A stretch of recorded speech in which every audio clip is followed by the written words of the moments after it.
Hi everyone, it's Michael and it is time for the July 2018 Orchid Collection update, and I'm super excited to share what's going on. It's been so bizarre because I feel like the last 4 months these plants have spent adapting to being in California, and now that they're adapted, they're just doing really cool stuff. So I'm so excited to share with you.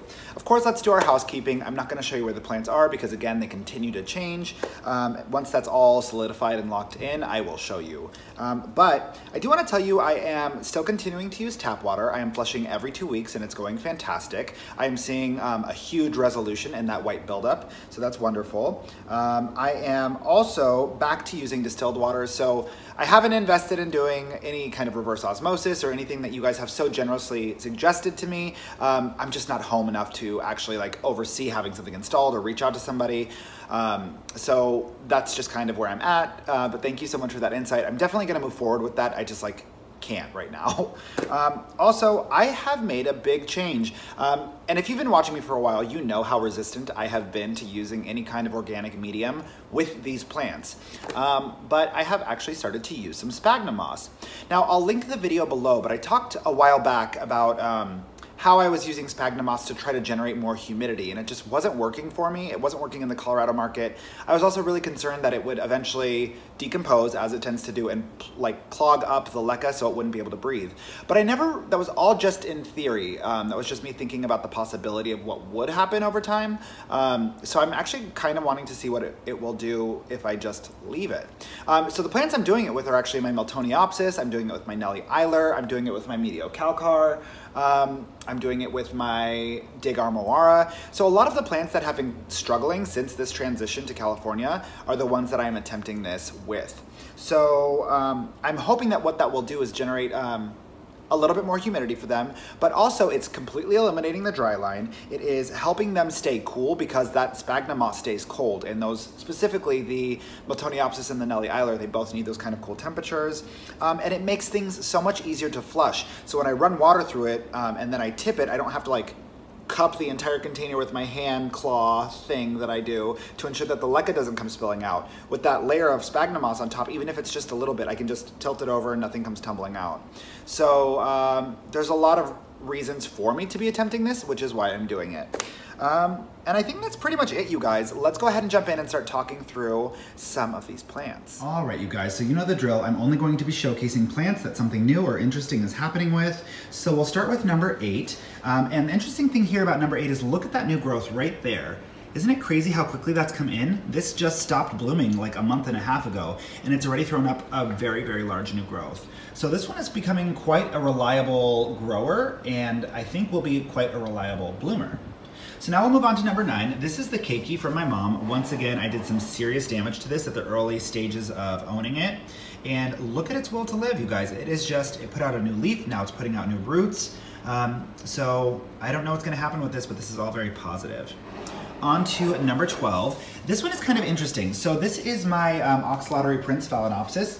And you can see the newest leaf is now beginning to parallel the size of the old leaves, which is a good sign that it's fully adapted to semi-hydroponics. But right before we left for Colorado, it started at the very, very center. I don't know if you can see it. It started to put out a little spike while we were in Colorado. And then ever since we've been here, that spike has just halted. It hasn't died back, it hasn't done anything else. It's just not growing anymore. So I'm curious to know when this one will actually flower, because I don't know if you can tell, but it did also just start putting out a new little leaf dead in the center. So I'm not quite sure where it's investing its energy or why it's doing what it is, but it is moving along quite nicely. So now we're gonna move on to number 13. You guys, this one hasn't been the same since I turned off the air conditioning in our home for a long time while I wasn't here and let these guys dry out. But I decided with this one, this is my no ID Phragmipedium. This is one of the ones that I decided to add some sphagnum moss into the top to, and it seems to really be enjoying it. And the other thing that I'm noticing is that this water reservoir, frags will drink it down so fast. So it used to drink down its entire water reservoir in about 2 to 3 days. And ever since I've implemented the sphagnum moss, it's been taking about 5 to 6. So I think it allows it to stay a little bit more damp, which is lovely. Now on to number 16. You guys, look at this giant regal Catasetum. This is my Dapper Dots Nicolasa Tavares, and It's such a beast. Now, if I take you into the bulbs, you can see the two sad bulbs that I managed to produce last year because I repotted it at the wrong time. But if you look over this way, the new growth from this year is already bigger than the biggest growth in the center. So that is really wonderful because it still has about 4 months to grow.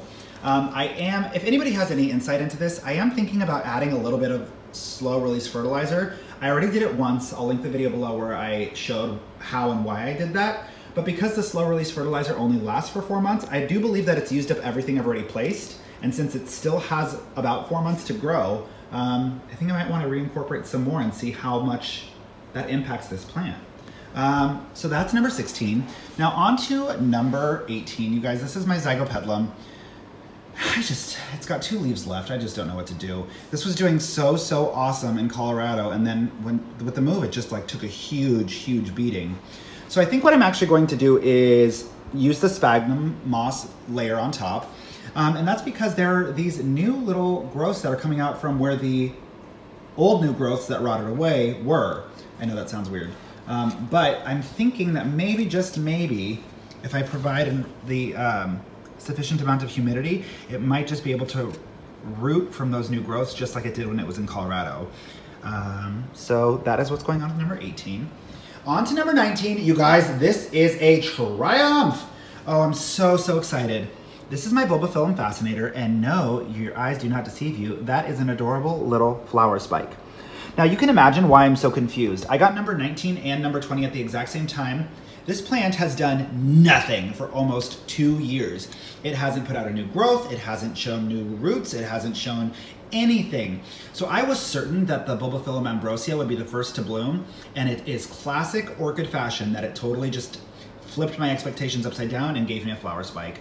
So I'm thrilled about this. This is probably the most excited I've ever been to see a flower spike, just because I've been waiting to see this guy in bloom for so long, and I am thrilled. Now I'll move on to number 21. This is my Paphiopedilum Pinocchio Lowy hybrid, and it's doing really well, but I just see this menacing streak of yellow right along the bottom leaf. I'm not quite sure what that is, and I just see this like shadow right there that looks like it could develop into rot. I do know that this one wants to be more uniformly moist and doesn't particularly care for the dry line, so I am thinking about incorporating that sphagnum moss layer, but if that is rot, I don't want to exacerbate it by adding more moisture content to the base. So I'm not quite sure how I'm going to deal with this one yet, but stay tuned. The new growth, however, is doing just phenomenal. On to number 22. This is my Maxillaria tenafolia, and you guys, this did nothing for me the entire time we lived in Colorado, and look at all of the new growths. Pow, pow, pow. It's putting out new growths everywhere. So I don't know how close or far this is from blooming for me, but all I know is it's had a significant increase in activity since we've moved here, and it's putting out a bunch of new growths, so that's wonderful. Now on to number 24, this is my Miltonia Sunset. You guys, I have a confession. I was so under the impression that this was such a rare plant, and I've been desperate for it to bloom because I think it's actually my favorite looking orchid I've ever seen. But I have recently seen them at every single Trader Joe's I've been to since I've been in California. And every single time I see them, I'm so tempted to buy them, but I just remind myself, okay, it'll be satisfying to own one that's in bloom, but it will be more satisfying if you manage to get the one that you've had so much difficulty with and so much turmoil with to successfully rebloom. So I'm not gonna cheat, I'm not gonna buy a new one. I am just going to continue nurturing this one. And great news is it appears to be working out just fine because it is putting out, if I take you in, you can see it's putting out a bunch of new roots and a new growth. So this seems to be on its way. It struggles for a long time, as with a lot of the orchids with the transition, but it seems to be moving right along now. Another really exciting development, you guys, this is a first time bloomer for me. This is my Epidendrum Green Hornet. I'm super excited because I just casually peeked in and noticed, look at that flower spike. I'm so excited. It appeared out of nowhere. And again, this is one that did absolutely nothing for me in Colorado, and now it is just thriving. The little sheath in this one will open into a flower spike soon. And I understand that they're sequential bloomers and will stay in bloom for quite some time, so I'm really hoping that's the case. So that was number 25. Now we will move on to number 27. You guys, this one has seen some better days. This is my Maritza Memoria Rolando Phragmipedium, and it was doing really well when I switched it to this this bubbler system that I saw from Andrew's Orchids. And then I had that trip that I left it with the AC off, and this took a really big hit. It lost all of its old growth. It lost the center of this new growth. And I don't know if it may potentially be rotting from the inside, but I clipped all of that away a while ago, and these two leaves are still remaining green. You can't see them, and I don't think I can actually show you. But there are two baby growths that are just starting to emerge from the base. So I also included some sphagnum moss to see if that will impact their outcome and see if it gives it a little bit more moisture content and humidity to grow into. I'm really hoping to save this one, but I'm also not holding my breath. Now on to the beast, number 28. This is my purple blue Hawaii Cattleya mini, and this is just like the most reliable grower, the most reliable bloomer for me. It just like has no problems ever. It's just like the happiest plant. It's blooming for me again. That means that this will be its third time blooming for me, and it blooms pretty consistently every 4 months. And it did so even in spite of the move. It just like was unbothered by anything. So this guy is a winner. As soon as these blooms resolve, I have to divide it. It's just getting too big for this container. I need to put it in a bigger container, but I'm also gonna divide it just because like the roots are also just nonsense, you guys. It wants to go elsewhere. It's now attempting to grow into other orchid containers, which is really, really interesting and kind of stressful. But I love this guy. I'm super proud of how well it's doing. Now the next one I'm gonna show you is really, really cool, or at least it's cool to me. It kind of blew my mind. So this is my Ludicea discolor. Again, one of the plants that did nothing for me when I lived in Colorado. But since we've been here, I also thought it was doing nothing until I picked up the container to flush it and discovered something interesting. It tried to put out a new growth inside the glass. A whole new growth, hold on. Look at that.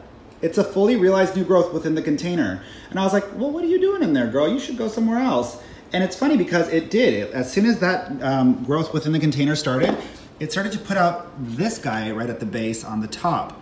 So I think that it's feeling out its boundaries and its limits. I do know that I want to size this up and change the overall container, but I just don't know what it would be best for something that grows so wide and along the ground in a semi-hydroponics vocabulary / context. I just don't know what's best. So I'm just gonna kind of continue to observe this one, but how crazy, right? So that was number 34. Now we're on to number 35. This is my Nellie Eiler. You guys remember I was suffering leaf loss after leaf loss after leaf loss, and it's still struggling a bit, but I haven't seen any new yellowing or any new losses since I added that layer of sphagnum moss like I was discussing. It's holding onto its water content, it's eliminated the dry line. So I don't know, maybe this is exactly what my Nellie has been waiting for. So hopefully it makes a recovery. I'm just going to continue observing. And finally, we are on to number 36. So this is my SVO Black Pearl, Fred Clarkiara. The new growth did not come to play. I just started resuming watering on this just a little while ago, and look how quickly it just leapt into action. And it's crazy because this has only been now being watered for about, I would say 3 weeks. It's put out that growth so quickly, but still look at it comparatively to my other Catasetum. Look how big that guy is, geez. So it's just such an interesting reference point to see how these compare in their growth patterns. But this is the first year I feel like I have a pretty keen grasp on what I'm doing with my Catasetums, and it's evident in how well they're growing. So that's wonderful. Now we are on to number 39. This is my Zygonesia cynosure. And you guys, just like my Zygopetalum, I just don't know if I'm on track, off track. I know that it started to spot because it was calcium deficient, so when I started resuming with the tap water, I had hoped it would resolve the new growth's blackening. I just can't tell if that is making an impact because they were already a little bit blackened. It does have a new growth coming out here, and it thus far appears unmarred. So I'm just gonna keep observing this, but I also might add that layer of sphagnum moss. I'm not sure if that's gonna help that guy too. Over onto number 40, this is my Degar Moara Winter Wonderland. And again, this is one that needed sphagnum moss, so I gave it to it, and it just seems, I don't know, like there are no tangible differences to report. It just seems happier to me on an intuitive level. So we'll see if I'm way off base. Now on to number 42. This is the resurrection story that I always talk about. This is the one that I was ready to discard and Justin wouldn't let me. He insisted it was still alive. And you guys, it's almost at the size where it's gonna start to put out flower spikes. It's gotten so big so quick. All 4 of its new growths have just like exploded onto the scene and look great and happy. So that's really wonderful. Now jumping to number 48, you guys, this is my Cymbidium sinense Murasaki, and I thought that this one was going to pass a long time ago because it dropped leaf after leaf, and now look at it. It has this beautiful new growth coming, and it's kind of hard to distinguish it, but it's this one here that's the new growth. The rest of these things around it are just vegetation that was growing with it. It's grass that I periodically trim back. And it's actually, I mean, the root system has kind of expanded all the way through the container, and I feel like I should be more alarmed than I am, but I'm just not. There's something about the fact that the appearance of this grass coincided with when this plant started to do really, really well.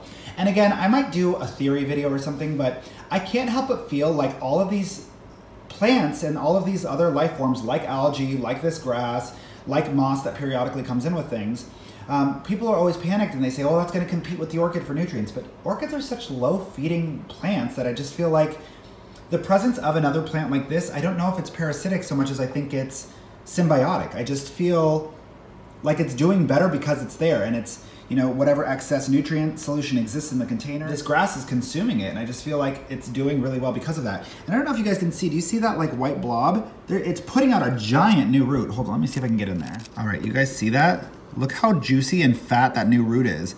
So I'm not mad. I think it's doing really, really well. So I'm just gonna allow it to continue doing its thing. All right, on to number 49. This is my Eileen, I'm not sure if I'm saying it right, but this is my Miltoniopsis, and it was struggling really, really intensely. It actually gave up on the new growth. That was right here. You can kind of see it browned. But ever since I put in that sphagnum moss, it started to produce, let me see if I can find it. Look, a whole new growth. So I think it really, really does appreciate that increased humidity. I'm just gonna keep watching it and see what's happening. And again, it's not just the humidity, it's the fact that that sphagnum moss, when you touch it, you guys, it's cold, it's very cold. And I think it just really, really appreciates having that temperature fluctuation. Now on to number 50, this is my Mediocalcar. And again, this is one I just don't know what the hell I'm doing with. It just has not been doing anything except desiccating more and more.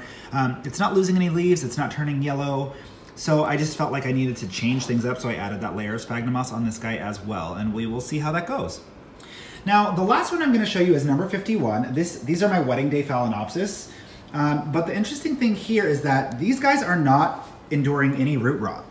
All of their roots are totally viable and continuing to grow. Like, look at the green root tip right there. Look at I've never had Phalaenopsis adapt to semi-hydroponics like this, and I don't know if it's a California thing or if it's this kind of phal thing, but these are all adapting marvelously. The other thing that's really remarkable about this is they are all in perfect synergy. I've never had a bunch of orchids that I got from the exact same nursery at the exact same time. I think that they are just like, in terms of their growth patterns and behaviors, are fully synced. So check this out, you guys. They're all putting out new roots, they're all branching off, and look, new leaf, new leaf, new leaf, new leaf, new leaf. They are all literally on the exact same trajectory, doing the exact same thing, and I just think it's kind of crazy. I've never had plants in sync like that. But that gives me hope. I'm kind of curious to know if my Catasetum type orchids are going to sync up the same way, because I don't mind caring for them separately, but how lovely would it be if they were both on the same dormancy schedule so I didn't have to stagger them by 4 months like they currently are. I'm wondering if they will eventually, over time in my home and in my care, sync up the same way that these guys have synced up. So that's pretty much it, you guys. Thank you so much for choosing to spend your time with me. If you have any questions, concerns, or feedback, go ahead and leave it in the comment section below. Don't forget to click subscribe and have a beautiful rest of your day. Mwah! Bye, guys.